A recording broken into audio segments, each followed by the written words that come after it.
राधे राधे बच्चों।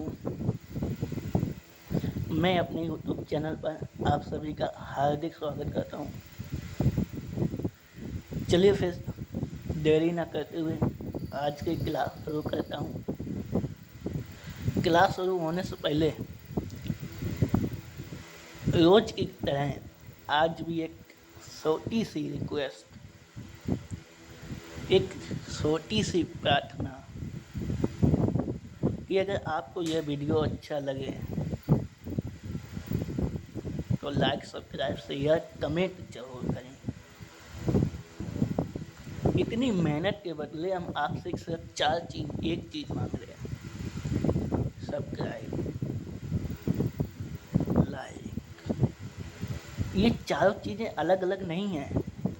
चाय की चारों चीजें, जैसे कि आप वीडियो में आते हैं तो जरा नीचे देखें तो कमेंट मिलता है, कमेंट के जरा ऊपर देखें तो लाइक मिलता है, और लाइक के जरा दाईं ओर देखें तो सब्सक्राइब मिलता है, और सब्सक्राइब के नीचे से बाईं ओर देखें तो शेयर का बटन भी मिलता है। ये चारों चीज़ें कहीं दूर नहीं हैं। इसीलिए मैं कहता हूँ ये एक ही चीज़ है। ठीक है, फिर आज की क्लास शुरू करते हैं।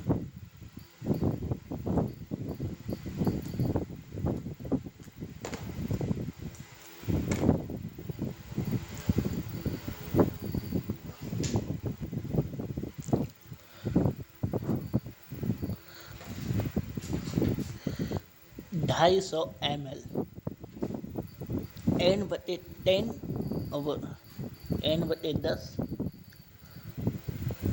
और Na2CO3 विलायन बनाने के लिए Na2CO3 की कितनी मात्रा आवश्यकता होगी। ये देखिए, ये ऐसे प्रश्न एग्जाम में जरूरी पूछे जाते हैं। इसलिए मैंने इसे एग्जाम्पल के रूप में उदाहरण के लिए रखा है। ठीक है, फिर शुरू हो जाते हैं। फिर आज पहले क्या ज्ञात करना हमें? विलायन की नॉर्मलता। तो फिर शुरू हो जाते हैं।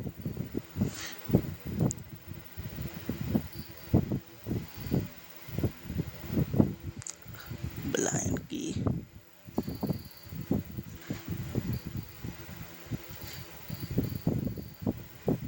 बराबर क्या होगा भाई?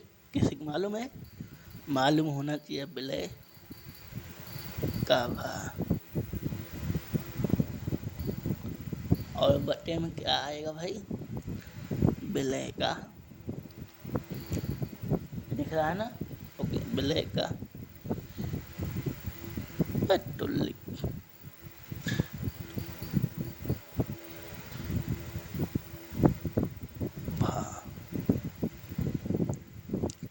अब नीचे आएगा विलायन का आयतन।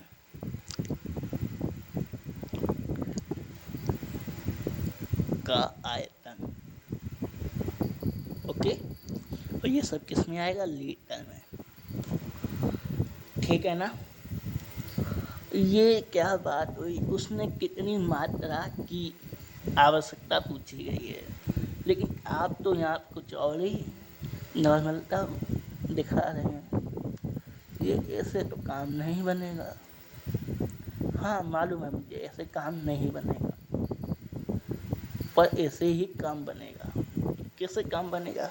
चलिए देखते हैं।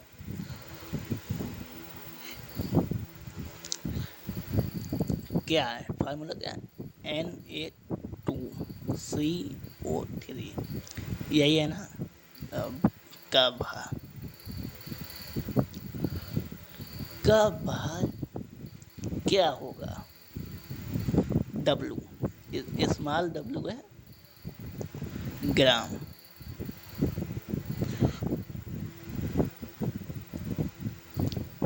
मान लो,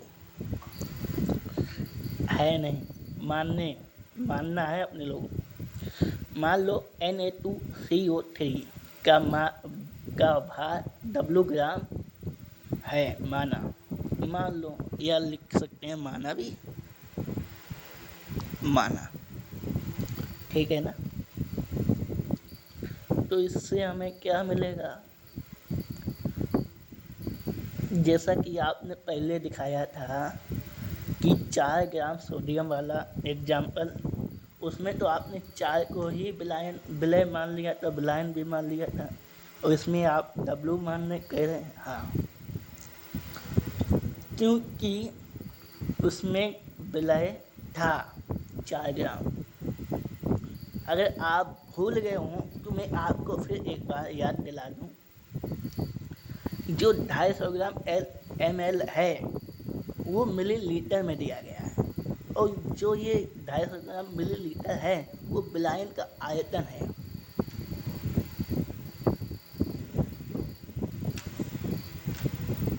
समझे।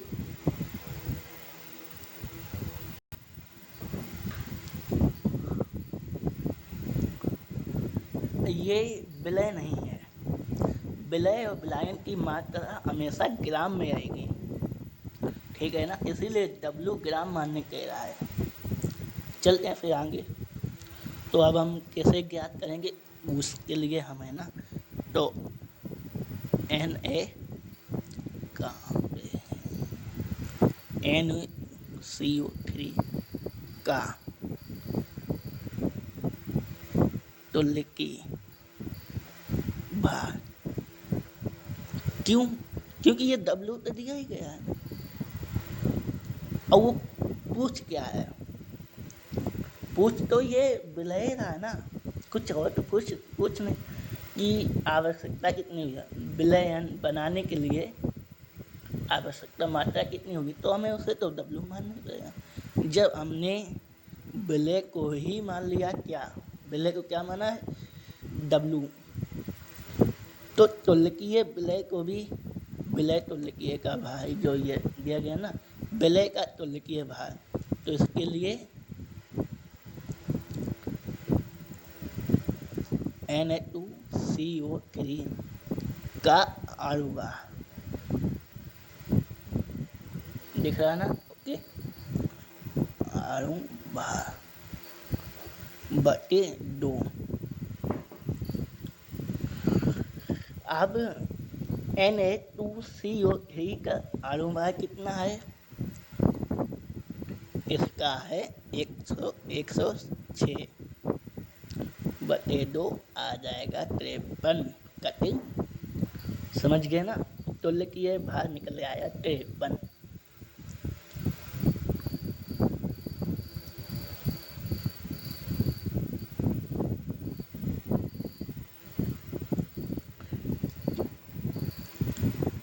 चलते हैं फिर आगे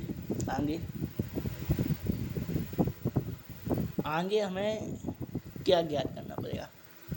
अभी जो ये दिया गया है ना, ये मिलीलीटर है, इसको लीटर में करना पड़ेगा।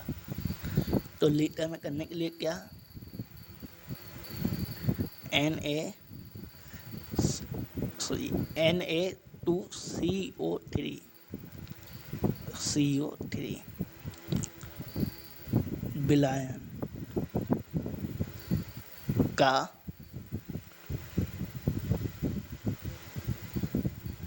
आयतन आपको दिख नहीं रहा। ओके,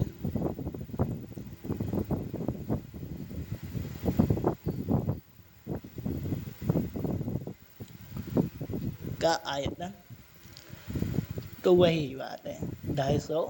हम पिछली क्लास में सॉल्व कर चुके हैं इसको पूरे सवाल को नहीं, तो निकलेगा 0.25 लीटर। समझ गए ना। अब क्या बच्चा Na2CO3 विलायन की नॉर्मलता, क्योंकि हमने यही ज्ञात करने के लिए रखा ही था। ठीक है, विलायन की नॉर्मलता कितना निकलेगा भैया,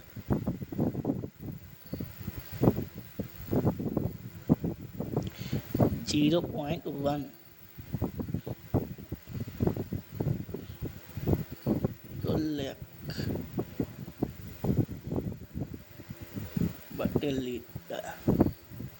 ओके ना।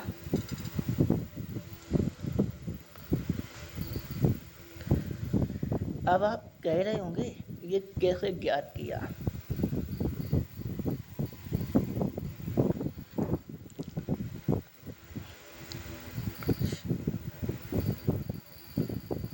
अतः Na2CO3 की आवश्यक मात्रा, ठीक है ना। तो क्या होगी, W बराबर 0.1 है गुणित 0.25 गुणित 53 बराबर। अब आप लोग कहेंगे कि 53 है, ये आया कैसे, ये कौन सा सूत्र लगा दिया आपने, ये हमें तो बताया ही नहीं। तो आपको हम बता दें, ये सूत्र वही है, विलय की नॉर्मलता, समझ गए ना। बस इसको कैसे रखा गया है,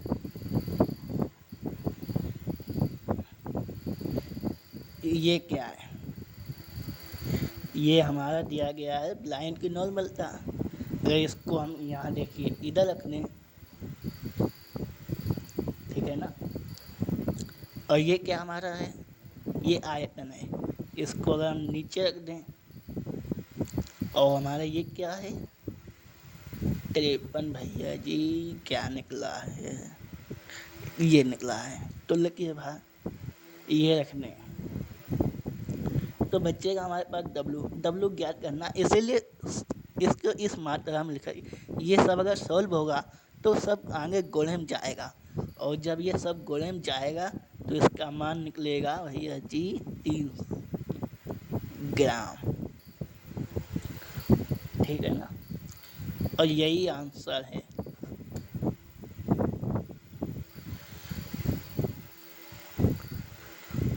नोट डाउन कर लें।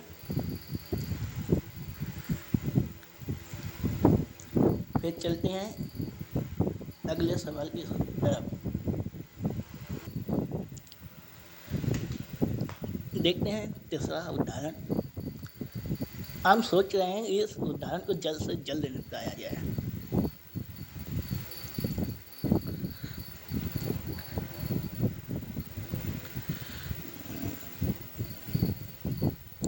देखते हैं 20.6 ग्राम NaBr को 500 मिली जल में घोला गया है। प्राप्त विलायन की मोलरता क्या होगी। Na की मान है 23 और Br का मान है 80। विलायन की मोलरता,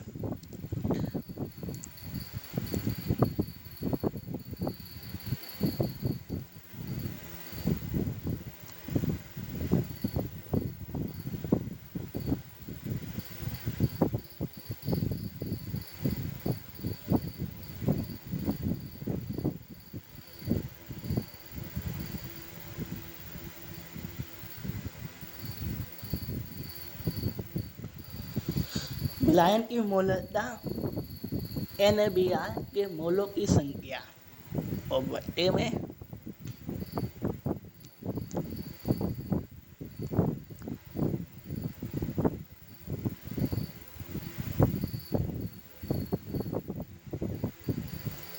विलायन का आयतन लीटर में।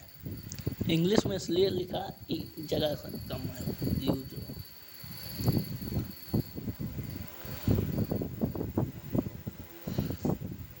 अब चलते हैं। अब हमें ज्ञात करना होगा NaBr का भार कितना है।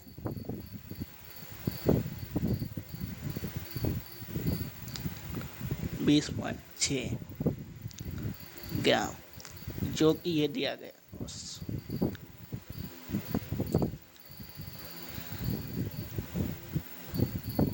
और मोलों की संख्या के लिए आड़ू बाहर भी दिया जाता है।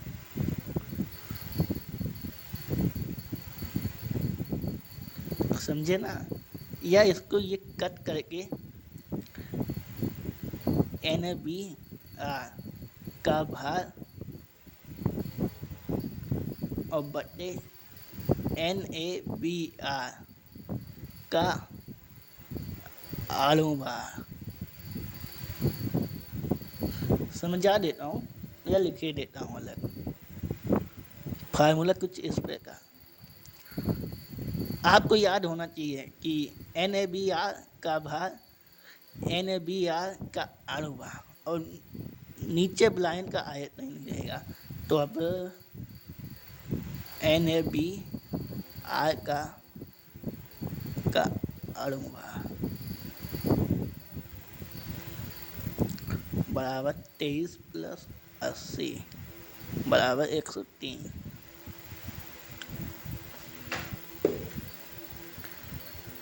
NaBr विलायन का आयतन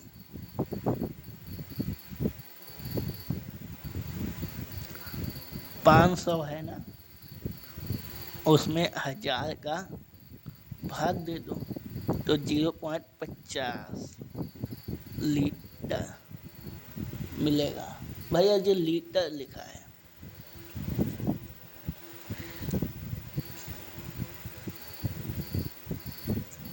अतः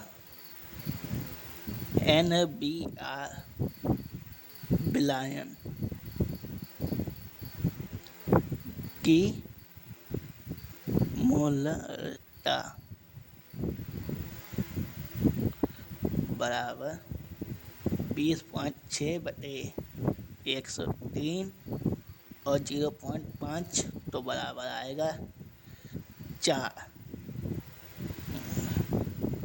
नहीं दिखा 1 मिनट।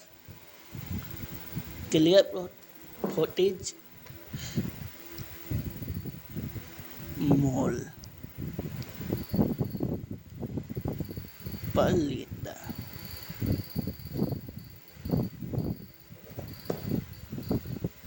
आंसर भी नहीं देखा, यही आंसर है। आशा करता हूँ हाँ, ये जो ली दिख रहा है ये ली नहीं लीटर है।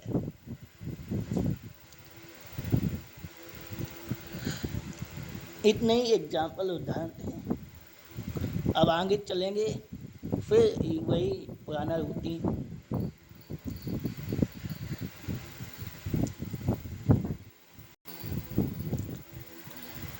ये जो अभी तीसरा वाला उदाहरण लगाया गया है, ये आप लोग एक बार घर पे लगाइए, क्योंकि ये वाला मैंने उदाहरण बहुत जल्दी निपटाया है। और फिर आप घर पे लगाने के बाद मुझे बताएं कि क्या आपसे ये उदाहरण लगा है। अगर कहीं भी आपको दिक्कत आ रही है तो आप कमेंट कर सकते हैं, लाइक भी कर सकते हैं, शेयर भी कर सकते हैं, सब्सक्राइब भी कर सकते हैं। तो आज का वीडियो बस इतना ही। मिलते हैं कल एक नई क्लास के साथ। तब तक के लिए राधे राधे।